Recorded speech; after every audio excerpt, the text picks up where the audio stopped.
Oke, halo semuanya. Perkenalkan nama saya Ronsuk Berek dengan NIM 1221024 dari Prodi Sistem Informasi. Di sini saya akan mempresentasikan materi mengenai OOP. Di sini ada 4 prinsip dari OOP atau Object Oriented Programming, Inheritance, Encapsulation, Abstraction, dan Polymorphism. Sebelumnya saya akan menjelaskan 4 poin ini 1 sampai 4. Pertama ada pengertian kelas dan objek. Kelas adalah cetakan atau blueprint untuk membuat objek. Objek adalah hasil jadi atau nyata dari kelas atau cetakannya. Contohnya itu kayak gini. Di sini ada kelas point, artinya ada cetakan point untuk membuat suatu objek. Jadi ini kelas point. Kelas point ini digunakan untuk membuat suatu objek. Contohnya itu di sini objek P1. Nah, jadi objek P1 ini adalah hasil jadi atau bentuk nyata dari cetakan atau kelas bernama point. Oke, selanjutnya pengertian abstrak data type. Abstrak data type adalah tipe data abstrak yang mana kita bisa membuat atau memanipulasi tipe data tertentu menjadi suatu objek. Kalau kita tahu ya biasanya tipe data itu ada integer, string, boolean, gitu-gitu. Nah, kalau misalnya abstrak data type, kita bisa membuat tipe data yang abstrak. Jadi bisa bebas, bisa ada tipe data manusia, tipe data tumbuhan, tipe data hewan, dan lain-lain. Nah, tipe data itu bisa juga disebut nama lainnya adalah kelas. Jadi di sini kelas point adalah tipe data point. Tipe data point ini digunakan untuk membuat suatu objek. Nah, jadi tipe data ini tipe datanya point, lalu nama objeknya P1. Oke, selanjutnya konstruktor parametrik dan non-parametrik.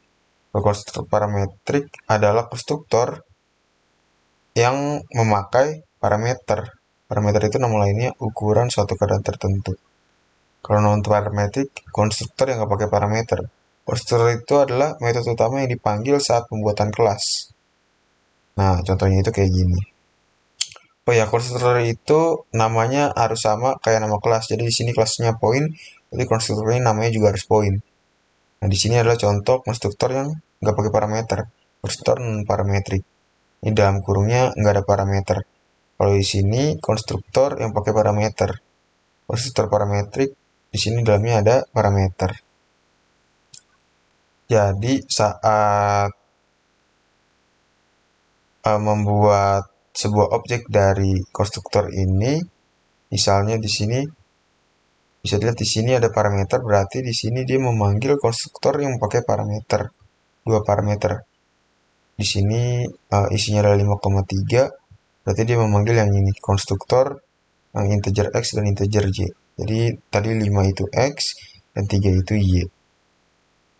Nah, lalu kalau misalnya yang non parametrik, contohnya yang ini, jadi membuat objek dari konstruktor non parametrik, membuat objek P2 ini. Nah, di sini dia memakai non parametrik, dalamnya nggak ada parameter. Lalu selanjutnya pengertian function dan prosedur. Kalau function adalah metode yang mengembalikan nilai. Kalau prosedur, metode yang tidak mengembalikan nilai. Yang mengembalikan nilai itu bisa dilihat dari kata kunci ini, return. Jadi return ini mengembalikan nilai. Jadi saat metode getY ini, function getY ini dipanggil, dia akan mengembalikan nilai dari y. Jadi nilai dari y ini akan dimasukkan ke dalam function getY ini. Jadi function getY ini nilainya adalah this y.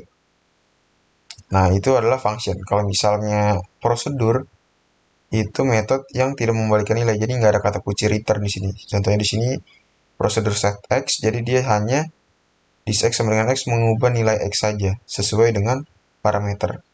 Jadi misalnya di sini x-nya adalah 3, berarti dia akan mengubah nilai x yang ini menjadi 3.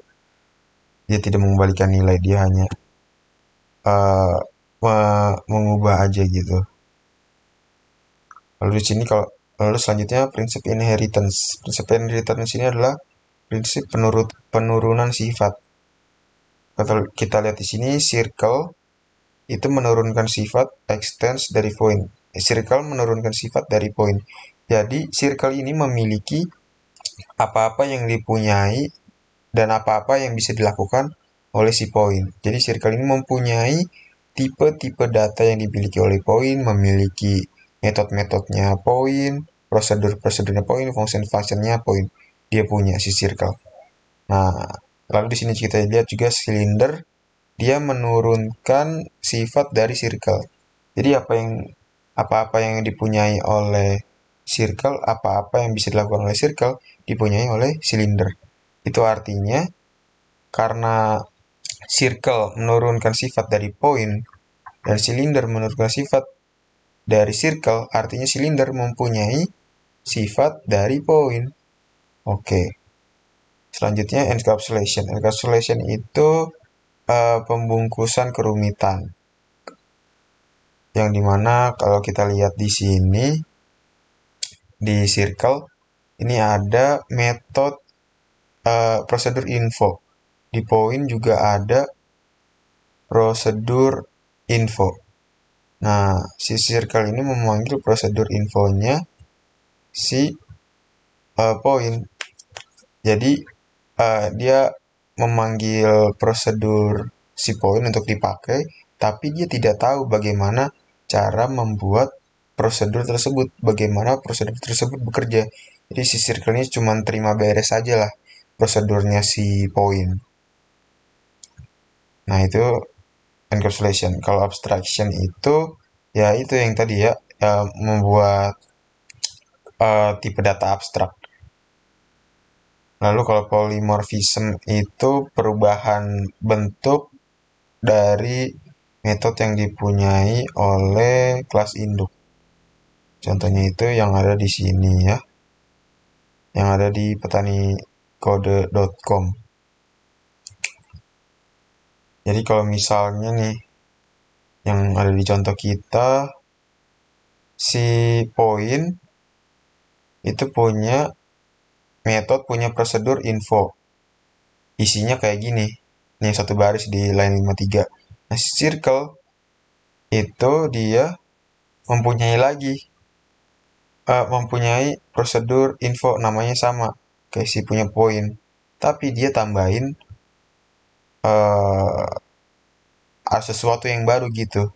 Jadi dia mengubah bentuk fungsi, mengubah bentuk, menambahkan fungsi dari prosedurnya info yang dimiliki oleh point. Jadi dia ngeubah bentuk dari prosedurnya info yang dimiliki oleh point. Oke, selanjutnya adalah prinsip dari access modifier. Access modifier itu adalah bagaimana kita membuat aturan, bagaimana cara kita mengakses metode-metode data-data yang ada di dalam kelas yang kita buat. Jadi kalau misalnya kelas yang kita buat itu kita set access modifiernya default, kita hanya bisa mengakses data dan metode-metode di dalamnya itu hanya jika kita berada di dalam kelas yang sama dengan dia dan juga di dalam package yang sama dengan dia. Kalau misalnya di luar package itu kita nggak bisa akses. Jadi di sini contohnya, di sini access modifiernya default, di sini nggak ada kata kunci ya kayak private, protect kayak gitu tadi. Jadi kita bisa mengakses